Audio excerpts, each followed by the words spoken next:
اعوذ باللہ من الشیطان الرجیم بسم اللہ الرحمن الرحیم رب اشرح لی صدری ویسر لی امری واحلل عقدۃ من لسانی یفقہوا قولی۔ درود پاک پڑھ لیجئے۔ اللہم صلی علی محمد وعلی آل محمد کما صلیت علی ابراہیم وعلی آل ابراہیم انک حمید مجید۔ اللہم بارک علی محمد وعلی آل محمد کما بارکت علی ابراہیم وعلی آل ابراہیم انک حمید مجید۔ اللہ کا اعتقاد۔ عرب گو قریباً سب کے سب بت پرست تھے، لیکن اس کے ساتھ یہ اعتقاد ان کے دل سے کبھی نہیں گیا کہ اصلی خدائے برتر اور چیز ہے اور وہی تمام عالم کا خالق ہے۔ اس خالق اکبر کو وہ اللہ کہتے تھے۔ قرآن مجید میں ہے وَلَئِن سَأَلْتَهُم مَّن خَلَقَ السَّمَاوَاتِ وَالْأَرْضَ وَسَخَّرَ الشَّمْسَ وَالْقَمَرَ لَيَقُولُنَّ اللَّهُ فَأَنَّىٰ يُؤْفَكُونَ۔ عنکبوت 6۔ ترجمہ۔ اور ان لوگوں کافروں سے پوچھو کہ آسمان اور زمین کو کس نے پیدا کیا اور چاند اور سورج کو کس نے تابعدار بنا رکھا ہے، تو بول اٹھیں گے کہ اللہ، پھر کدھر بہ کے جا رہے ہو۔ فَإِذَا رَكِبُوا فِي الْفُلْكِ دَعَوُا اللَّهَ مُخْلِصِينَ لَهُ الدِّينَ فَلَمَّا نَجَّاهُمْ إِلَى الْبَرِّ إِذَا هُمْ يُشْرِكُونَ۔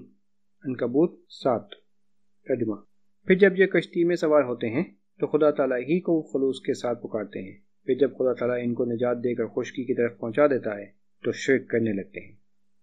قرآن مجید نے 1300 برس پہلے جس حقیقت کا اظہار کیا، آج تحقیقات آثار قدیمہ بھی اس کی تصدیق کرتی ہیں۔ مذاہب اخلاقی انسائیکلوپیڈیا میں مشہور مستشرق نولدیکی کا جو قول نقل کیا ہے، اس کے اقتباسات حسب ذیل ہیں۔ اللہ، جو صفحہ کی کتبوں میں اللہ لکھا ہوا ہے، نباتی اور دیگر قدیم باشندگان عرب شمالی کے نام کا ایک جز تھا، مثلا زید اللہ۔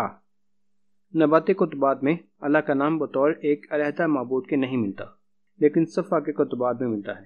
متاخرین مشرکین میں اللہ کا نام نہایت عام ہے۔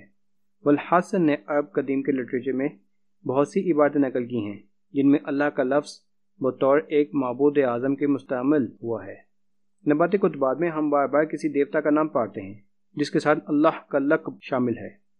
اس سے والحسن نے یہ نتیجہ نکالا ہے کہ اللہ کا لقب جو پہلے مختلف معبودوں کے لیے استعمال ہوتا تھا، رفتہ رفتہ زمانہ بعد میں صرف ایک عظیم ترین معبود کے لیے بطور علم کے مخصوص ہو گیا۔ نصرانیت اور یہودیت اور مجوسیت۔ اگرچہ زمانہ اور مدت کا تعین مشکل ہے، لیکن یہ تینوں مذہب ایک مدت دراز سے عرب میں راج ہو چکے تھے۔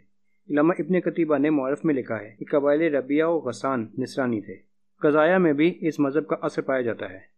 نصرانیت کو اس قدر ترقی ہو چکی تھی کہ خود مکہ معظمہ میں ایسے لوگ موجود تھے، مثلا ورقہ بن نوفل، جو عبرانی زبان میں انجیل کو پڑھ سکتے تھے۔ متعدد ایسے لوگ تھے جنہوں نے شام جا کر تعلیم پائی تھی۔ حمیر بن کنانہ، بنو حرس بن کعب، کندہ، یہ قبائل یہودی تھے۔ مدینہ منورہ میں یہود نے پورا غلبہ پا لیا تھا اور توراۃ کی تعلیم کے لیے متعدد درسگاہیں قائم تھیں جن کو بیت المدارس کہتے تھے۔ حدیث کی کتابوں میں اسی نام سے ان کا ذکر آتا ہے۔ قلعہ خیبر کی تمام آبادی یہودی تھی۔ عمرہ القیس کا ہم عصر مشہور شاعر سیمیول بن عاد، جس کے وفاداری آج تک عرب میں ضرب المثل ہے، یہودی تھا۔ اہل کتاب کی روایتیں مکہ معظمہ میں اس قدر رواج پا چکی تھی کہ آن حضرت صلی اللہ علیہ وسلم پر جب قرآن پاک نازل ہوتا تھا اور اس میں بنی اسرائیل کے واقعات مذکور ہوتے تھے تو کفار بدگمانی کرتے تھے کہ کوئی یہودی یا عیسائی آپ کو سکھاتا ہے جو خود قرآن پاک میں ہے۔ بسم اللہ الرحمن الرحیم۔ وَلَقَدْ نَعْلَمُ أَنَّهُمْ يَقُولُونَ إِنَّمَا يُعَلِّمُهُ بَشَرٌ۔ سورہ نحل 14۔ ترجمہ۔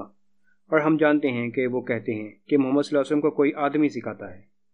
قرآن مجید میں اس خیال کا ابطال بھی کر دیا گیا، جس کی تفصیل مناسب وقت پر آئے گی۔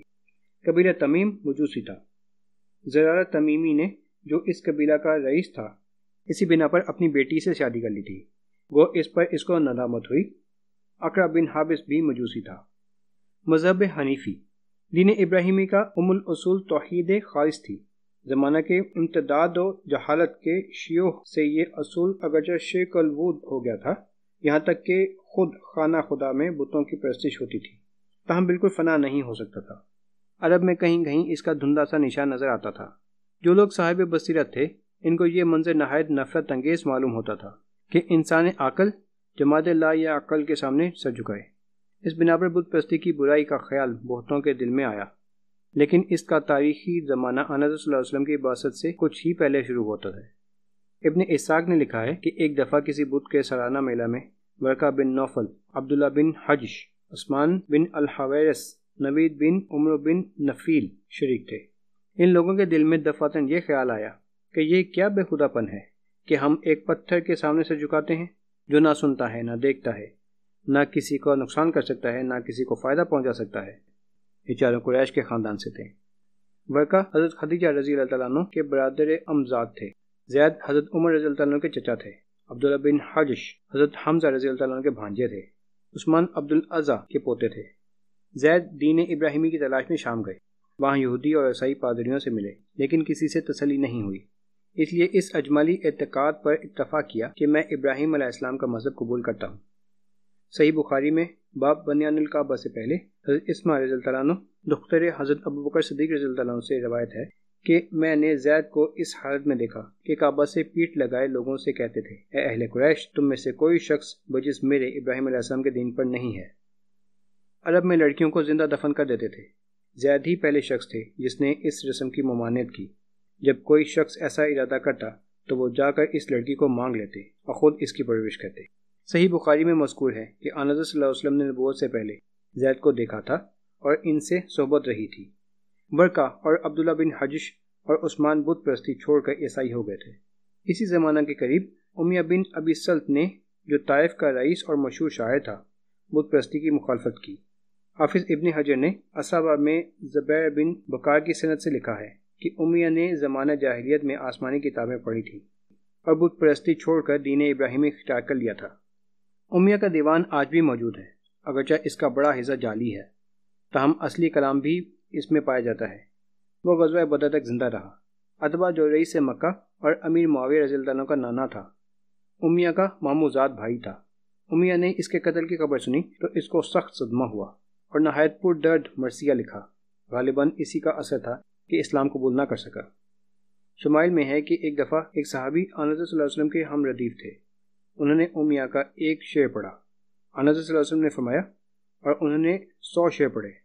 ہر شعر کے ختم ہونے پر آپ صلی اللہ علیہ وسلم فرماتے تھے کہ اور آخر میں آپ صلی اللہ علیہ وسلم نے فرمایا کہ امیہ مسلمان ہوتے ہوتے رہ گیا۔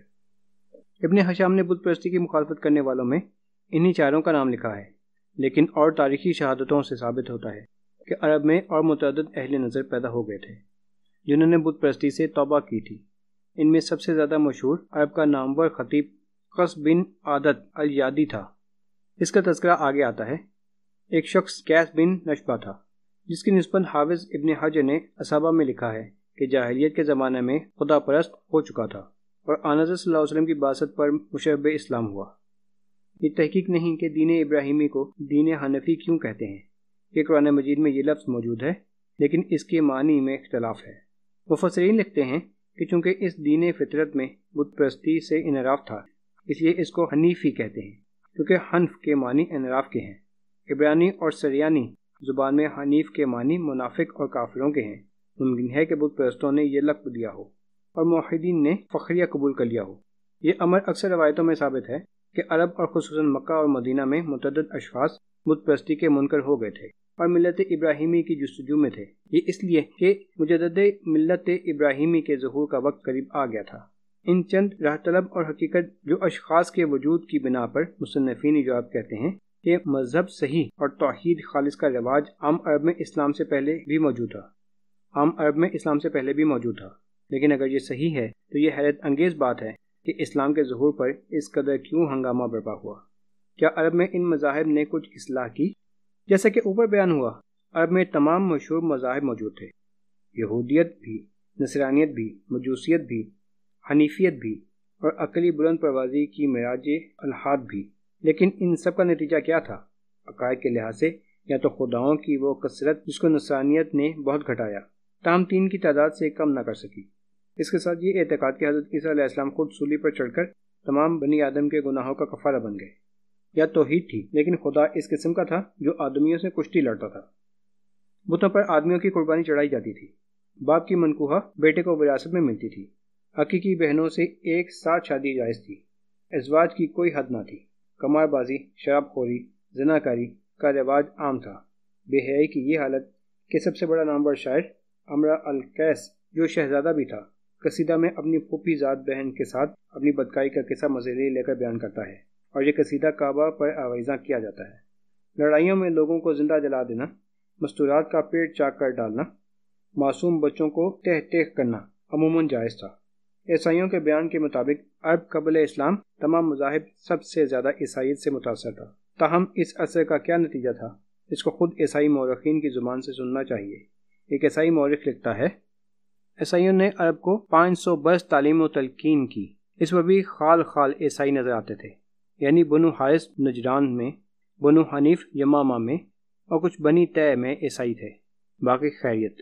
بالآخر عرب کو حیث المذہب دیکھیے تو اس کی سطح پر عیسائیوں کی ضعیف کوششوں کے کچھ خفیف سی موجیں لہراتی نظر آتی تھیں، اور یہود کی قوت بھی کبھی شدت سے طغیانی کرتی نظر آتی تھی۔ لیکن بت پرستی اور بنو اسماعیل کی بےہودہ اعتقادات کا دریا ہر سمت سے جوش مارتا ہوا کعبہ سے آ کر ٹکراتا تھا۔ یہ حالت صرف عرب کے ساتھ مخصوص نہ تھی، بلکہ تمام دنیا میں یہی تاریکی چھائی ہوئی تھی۔ اس کی تفصیل کتاب کے دوسرے حصے میں آئے گی۔ کیا اس عام ظلمت، اس عالمگیر تیرگی، اس وسیع و ہمگیر تاریکی میں ایک آفتاب عالمتاب کی حاجت نہ تھی؟